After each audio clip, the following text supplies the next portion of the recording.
Vande Bharat train ही नवभारताची एक अनुपम भेट माननीय मोदीजींनी आपल्याला दिलेली आहे।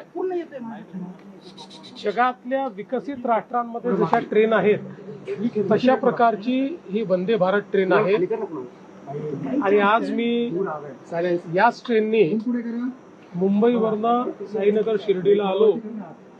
अतिशय उत्तम प्रवास झाला, खूप चांगला अनुभव होता। अनेक लोकांची भेटी झाल्या, रस्त्यामध्ये फाईलचं काम देखील करता आलं, त्यामुळे मला आजचा प्रवास अत्यंत लाभदायी वाटला। तुम्ही अनेकदा आव्हान करतायत मात्र स्वतः देखील त्याचं अनुकरण करतायत, काय वाटतं तुम्हाला? सगळं असं आहे की जेवढं अनुकरण करता येईल तेवढं प्रत्येकाने केलं पाहिजे।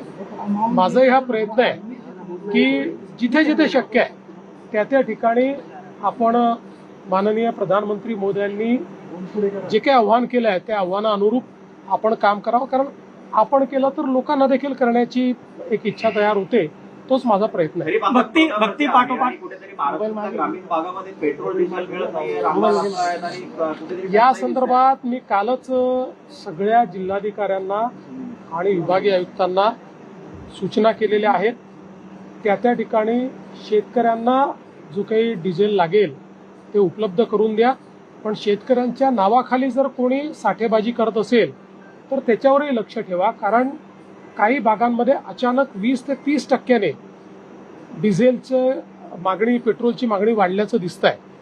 त्यामुळे दरवर्षी आपल्याला किती लागतं याची आपल्याला माहिती आहे, त्यात अचानकपणे जर 20-30% वाढत असेल तर त्यात काहीतरी गडबड देखील असण्याची शक्यता आहे। म्हणून शेतकऱ्यांना त्रास होऊ नये अशा दृष्टीनं त्या ठिकाणी काही ना काही उपाययोजना करण्यास सांगितलेल्या आहेत। काही ठिकाणी जिल्हाधिकाऱ्यांनी RC बुक बघून त्यांना डिझेल देणं सुरू केलेलं आहे। मला असं वाटतं की आपण ते करण्याचा प्रयत्न करू।